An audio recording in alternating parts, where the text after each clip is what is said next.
अगला चैप्टर है हमारे पास न्यूरो ऑप्थेमोलॉजी। ठीक है, न्यूरो ऑप्थेमोलॉजी में हमारे पास बहुत सारी चीज़ें हैं जो बहुत ज़्यादा इंपॉर्टेंट है और कुछ चीज़ें हैं जिनको हमने सिर्फ रीड करना है। ठीक है, तो स्टार्ट करते हैं। सबसे पहले हमारे पास जो ऑप्टिक नर्व है उसके स्ट्रक्चर के साथ कि ऑप्टिक नर्व हमारे पास क्या होती है। ये हमारे पास सेकेंड इंट्राक्रेनियल नर्व है। फर्स्ट कौन सी है, ओल्फैक्टरी है। सेकंड कौन सी है हमारे पास, ऑप्टिक नर्व है। ठीक है, इसके हमारे पास एफरेंट फाइबर्स होते हैं जो मिल के आते हैं, कहाँ से आते हैं, जो रेटिनल गैंग्लियन सेल्स है। हमें पता है ना कि जो रेटिना होता है उसकी कुछ लेयर्स होती हैं। सबसे पहले कौन सी होती है, आउटर की तरफ से अगर हम देखें ना तो आरपीई हो जाएगी। ठीक है, उसके पीछे हमारे पास कौन सी होगी, फोटो रिसेप्टर्स होंगे, फिर एक्सटर्नल लिमिटिंग होगी, फिर आउटर प्लेक्सीफॉर्म होगी, फिर सॉरी आउटर न्यूक्लियर होगी, फिर आउटर प्लेक्सीफॉर्म होगी, फिर इनर प्लेक्सीफॉर्म होगी, फिर इनर न्यूक्लियर होगी। उल्टा बोल दिया, इनर न्यूक्लियर होगी, इनर प्लेक्सीफॉर्म होगी। ठीक है, फिर उसके बाद हमारे पास क्या होते हैं कि गैंग्लियन सेल्स होते हैं, फिर नर्व सेल्स होते हैं, फिर इंटरनल लिमिटिंग लेयर होती है। ठीक है, तो हमारे पास 10 लेयर्स होती हैं जो क्या कहते हैं रेटिना की ना। तो आखिरी जो 2 लेयर्स होते हैं, जो गैंग्लियन सेल से जो फाइबर्स निकलते हैं यानी गैंग्लियनिक जो फाइबर्स होते हैं वो मिलके हमारे पास क्या बनाते हैं, ऑप्टिक नर्व बनाते हैं। ठीक है, अब उसके बाद अगर हम देखें तो ये हमारे पास क्या होती है, nearly 1/3 of the nerve fibers are सब डिग्रीज एंड ये वो इतना जो बेसिक क्या जो पढ़ने वाली जो इंपॉर्टेंट चीज़ें ना वो पढ़ते जाएंगे। ठीक है, फिर हमने बोला कि जो ऑप्टिक नर्व होती है ना, it is the only cranial nerve which is covered by the 3 meningeal sheets. It is consider as the extension of brain. ठीक है, फिर इसके हमारे पास 4 पार्ट्स होते हैं। एक होता है इंट्रा ऑक्यूलर पार्ट होता है, ऑर्बिटल पार्ट होता है, इंट्रा कैनालिकुलर पार्ट होता है और इंट्रा क्रेनियल पार्ट होता है। जो लॉन्गेस्ट पार्ट होता है ना हमारे पास वो होता है ऑर्बिटल पार्ट। ठीक है, बाकी सब इतने लॉन्ग नहीं होते but the orbital one is the most longest part of the optic nerve sorry. ठीक है, सबसे पहले हम देखते हैं कि इंट्रा ऑक्यूलर जो होता है वो कहाँ से एक्सटेंड करता है, कहाँ तक जाता है। ठीक है, तो इंट्रा ऑक्यूलर है, that's mean it's like related to eye सिर्फ। ठीक है, आई जो हमारे पास आई बॉल है वहाँ तक ही रहेगा। तो ये कहाँ तक जा रहा है, देखिए ये हमारे पास जा रहा है स्क्लेरा से लेकर सीवरा एक स्ट्रक्चर जो होता है ना जिसे हम लैमिना क्रिब्रोसा कहते हैं वहाँ तक। ठीक है, तो स्क्लेरा से क्रिब्रोसा तक ये जो पार्ट है ना बस यहाँ तक गया है वो, इससे ज़्यादा एक्सटेंड करके पीछे कहीं नहीं गया। जबकि जो ऑर्बिटल पार्ट होता है हमारे पास वो कहाँ तक जाता है, ये एक्सटेंड करता है from the back of the eye to the optic foramen. ठीक है, अब जहाँ से क्रिब्रोसा आ गया है वहाँ से जो फोरामेन है ना हमारे पास, जो ऑप्टिक फोरामेन होता है ये वहाँ तक जाएगा। ठीक है, जब यहाँ तक चल जाएगा तो फिर उसके बाद एक पार्ट होगा ना जहाँ से थोड़ा सा वो एक्सटेंड करके जाएगी ऑर्बिट वाली जो सॉरी जो ऑप्टिक कैनाल होती है। ऑप्टिक कैनाल में कि हमने पढ़ी है ना जब हमने स्ट्रक्चर ऑफ ब्रेन पढ़ा था, जब हमने स्कल की एनाटमी पढ़ी थी तब हमने वहाँ बोला था कि ये ऑप्टिक कैनाल होती है और ऑप्टिक कैनाल कुछ ना कुछ जो है वो हमारे पास लेंथ जो है वो कवर करके जाती है। ठीक है, तो optic canal of the orbit जो होती है हमारे पास वो होती है कि एक लॉन्ग होती है बट इतनी लॉन्ग नहीं होती, बट स्टिल ये भी एक लॉन्ग कैनाल है। ठीक है, फिर उसके बाद होती है हमारे पास इंट्रा कैनालिकुलर पार्ट। ठीक है, इंट्रा सॉरी क्रेनियल पार्ट। ठीक है, अब ये कहाँ पे आ गई, ये ब्रेन के अंदर आ गई है, ये क्रेनियम जो है उसके अंदर चली गई। अब जो क्रेनियम के अंदर चली गई है उसको, अब जो क्रेनियम के अंदर चली गई है वो वहाँ से कहाँ तक जाएगी, जो क्रेनियल कैविटी है अबव द कैवर्नस साइनस। ठीक है, वहाँ से जाएगी और ऑप्टिक कियाज्मा फॉर्म करेगी। ठीक है, जो अब हमने कहाँ से कहाँ तक की बातें कर ली, ऑप्टिक जो नर्व है उसके कितने पार्ट्स हो गए, 4 पार्ट्स हो गए। ठीक है, पहला कौन सा पार्ट हो गया, ऑक्यूलर पार्ट हो गया, कहाँ से एक्सटेंड कर रहा है, कहाँ तक, स्क्लेरा से हमारे पास जा रहा है लैमिना क्रिब्रोसा तक। ठीक है, सेकंड पार्ट हमारे पास कौन सा है, ऑक्यूलर है, तो अब आगे कौन सा होगा, ऑर्बिटल।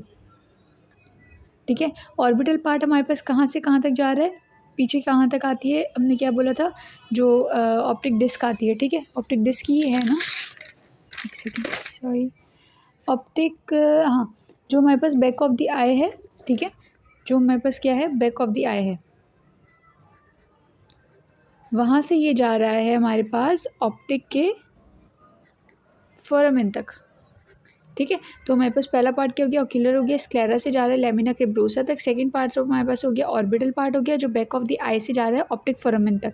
ठीक है, ये हमारे पास क्या होता है कि ये हमारे पास जो है लॉन्गेस्ट पार्ट होता है। ठीक है, अराउंड 25 to 30 mm तक। ठीक है, ये वो पार्ट होता है नर्व का जिसको मेनिंजियल शीट्स ने कवर करके रखा हुआ है। ठीक है, तो मेनिंजियल शीट्स को इसने कवर करके रखा हुआ है, लॉन्गेस्ट पार्ट है, बैक ऑफ आई से ऑप्टिक फोरामेन तक जा रहा है। दो चीज़ें हो गई। ठीक है, तीसरा अगर हम पार्ट देखें तो हमारे पास तीसरा कौन सा होता है, इंट्रा कैनालिकुलर, और ये कहाँ पे होता है हमारे पास, ऑप्टिक कैनाल में होता है। ठीक है, और इसका बस यही होता है कि ये ऑप्टिक कैनाल में होता है। फिर चौथा हमारे पास पार्ट कौन सा होता है, intra cranial.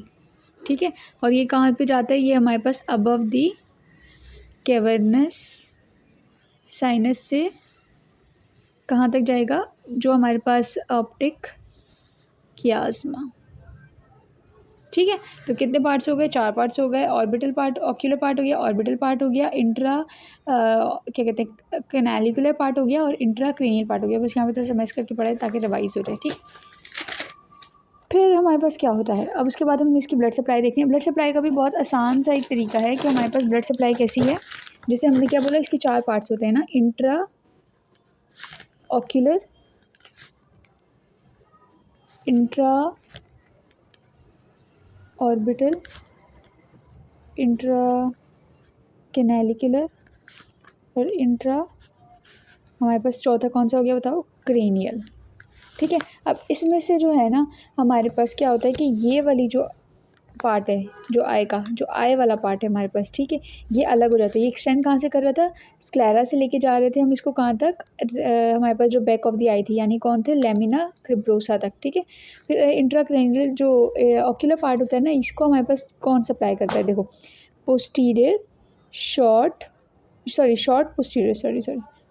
Posterior ciliary artery. ठीक है, कौन सप्लाई कर रहा है, शॉर्ट पोस्टीरियर सीलियरी आर्टरी। वापस रिवाइज करो, शॉर्ट पोस्टीरियर सीलियरी आर्टरी कौन सप्लाई करता है, शॉर्ट पोस्टीरियर सीलियरी आर्टरी एक, और दूसरा कौन सप्लाई कर रहा होता है इसको, सीलियरी आर्टरी। ओहो सॉरी, मैं भूल जाती हूँ, सॉरी, सेंट्रल रेटिनल आर्टरी, क्योंकि ये तो आई के अंदर है ना।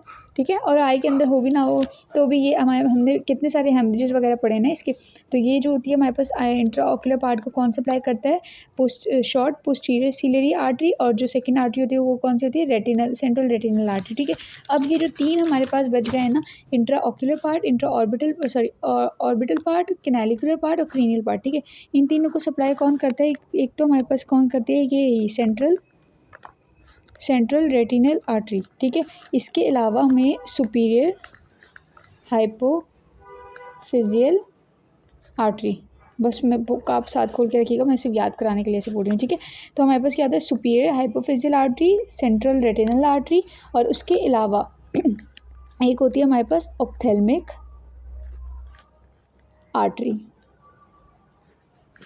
ठीक है, अब ये सारी सप्लाई कैसे करती हैं, ये होती हैं पार्ट्स, देखो मैं रीड करती हूँ, intraorbital, intracanalicular, intracranial parts by pial plexus fed branches of ophthalmic artery, superior hypophyseal and central retinal artery. ठीक है, तो ये हमारे पास जो पाया मैटर होता है ना, उसके अंदर एक प्लेक्सिस होता है। ठीक है, उसके प्लेक्सिस से ये हमारे पास सबको सप्लाई कर रही होती है। ठीक है, अब इसके अलावा हमारे पास क्या, इसका फंक्शन क्या होता है, जो ये चीज़ें कुछ बहुत ज़्यादा इंपॉर्टेंट है। एक तो क्या है कि optic normal visual acuity and field of vision. ठीक है, फिर कलर कंट्रास्ट, फिर लाइट ब्राइटनेस, कंट्रास्ट सेंसिटिविटी बहुत इंपॉर्टेंट है। Neurological reflexes, optic nerve 1 and optic nerve 2 है ना, तो ये हमारे पास लाइट रिफ्लेक्स को कंट्रोल करती है और अकोमोडेशन को भी देखती है। ठीक है, तो अब अगर इसका कोई भी मसला होगा तो वो लाइट रिफ्लेक्स को नहीं लेगा। ठीक है, ये हम आगे डिटेल में बात करेंगे क्या होता है।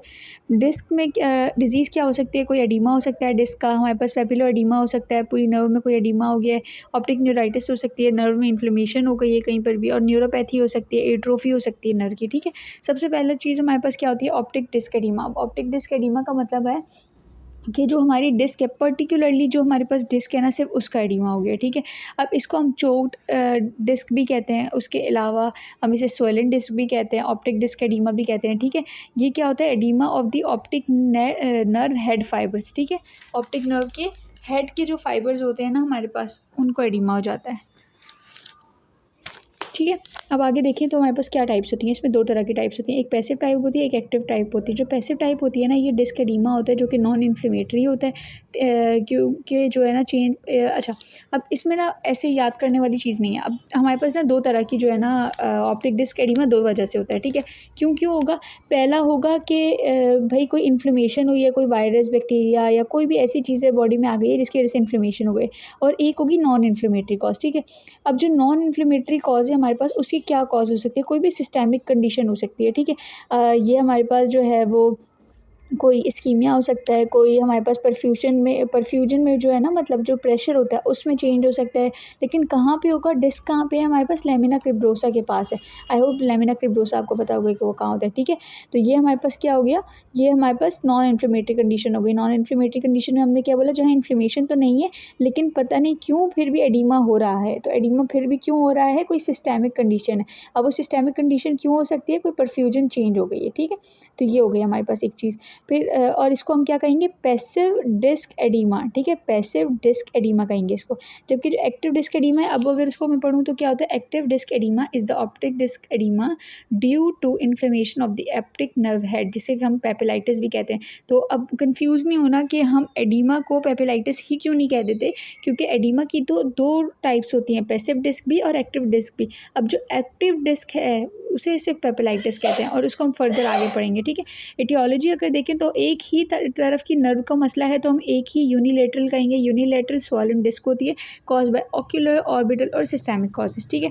तो अब हम पहले सिस्टेमिक देख लेते हैं, क्योंकि सिस्टेमिक वाली बाहर से जाते जाएंगे अंदर की तरफ तो फिर देखते जाएंगे अंदर की तरफ क्या हो रहा है, ठीक है।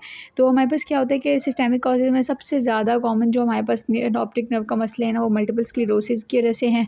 फिर कुछ इन्फेक्शंस होते हैं, ये तो यहीं वाली बातें हो गई ना कि पैसिव कॉजेज़ और एक्टिव कॉजेज़, पहले ऐसे करके सोचना है, ठीक है।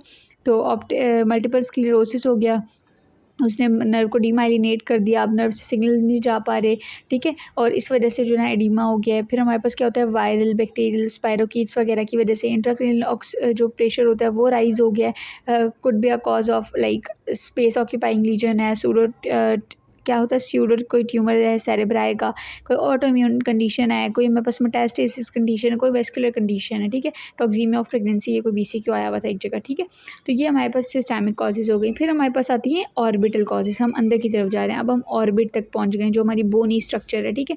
अब हमने उसके आसपास देखा तो ऑर्बिट के आगे की तरफ आए तो हमने देखा कि पोस्टीरियर स्क्लेराइटिस प्रेजेंट है, मेनिंजियोमा ऑफ ऑप्टिक नर्व है कहीं से, और थायराइड ऑप्थेल्मोपैथी है, and any other orbital tumour, ठीक है। कोई भी ऑर्बिट का ट्यूमर, हर वो चीज़ जो ऑर्बिट के साथ आपको याद आ रही हो वो यहाँ लिख सकते हैं, जैसे कि posterior स्क्लेराइटिस, meningioma of optic nerve, thyroid ऑप्थेल्मोपैथी and other orbital tumour, ठीक है। फिर ऑक्यूलर कॉजेज़ में हमारे पास क्या आती हैं, ऑक्यूलर कॉजेज़ के अंदर हमारे पास आता है कि सेंट्रल रेटिनल आर्टरी की ऑक्लूजन हो सकती है, एक्यूट एंड क्लोजर ग्लोकोमा हो सकता है, एल्स डिजीज़ हो सकती है, रेटिनल पेरीवेस्कुलाइटिस हो सकता है, क्रोनिक यूवियाइटिस हो सकता है और ऑक्यूलर हाइपोटेनी हो सकती है, ठीक है।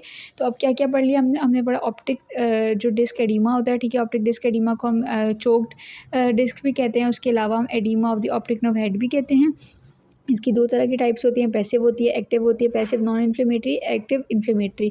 एटियोलॉजी यूनिलेटरल होती है, स्वॉलन डिस्क होती है, could be cause of ocular causes हो सकती हैं, ऑर्बिटल और सिस्टेमिक। ऑक्यूलर होगी तो most commonly central retinal artery होगी, क्रोनिक यूवियाइटिस होगा, ये भूलना नहीं है, ठीक है। फिर ऑर्बिटल कॉजेज में पोस्टीरियर स्क्लेराइटिस है, थायराइड ऑप्थेल्मोपैथी है, मेनिंजियोमा ऑफ दी हमारे पास ऑप्टिक नर्व है, ठीक है। सिस्टेमिक कॉजेज की तरफ देखेंगे तो हमारे पास डीमाइलिनेटिंग डिसऑर्डर्स है, इन्फेक्शंस है, इंट्राक्रेनियल प्रेशर राइज है, ऑटो इम्यून कंडीशन है, या कोई भी वेस्कुलर डिजीज़ है। फिर आते हैं सूडो डिस्क एडिमा, ठीक है। अब जो सूडो डिस्क एडिमा है ना, इसमें हमारे पास दो चीज़ें हैं, ऑप्टिक डिस्क एडिमा है और हाईमेट्रोपिया है। ऑप्टिक डिस्क एडिमा जो है ना, इसको हम अच्छा, इसमें ऑप्टिक डिस्क ड्रूजन है। ड्रूजन का मतलब क्या होता है कि डेपोजिशन हो जाती है हमारे पास या तो कैल्शियम की या तो एबनॉर्मली प्रोटीन की, ठीक है। तो ये हमारे पास हो गया ये। अब ये हमारे पास रेटिना है, ठीक है। ये तो हमारे पास हो गया ब्लाइंड स्पॉट हो गया, हमारा कौन सा होता है वो आप पता है, ठीक है। ये हमारे पास क्या हो गया, ऑप्टिक डिस्क हो गई, ठीक है। अब ये ऑप्टिक डिस्क के अंदर ये आपको वेसल्स नज़र आ रही हैं कितनी इंगॉर्ज्ड हुई हैं। ये हमारे पास बेसिकली क्या हो गया, ऑब्लिटरेटेड फिजियोलॉजिकल कप है जिसका मार्जिन ही अब समझ नहीं आ रहा है, इतना एडिमा हो गया है आसपास, ठीक है।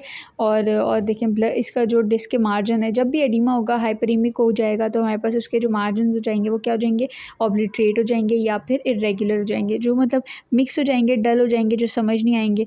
और ये हमारे पास एडिमा, इसके ऊपर भी जो वेसल्स हैं वो इंगॉर्ज्ड हो गई हैं, ठीक है।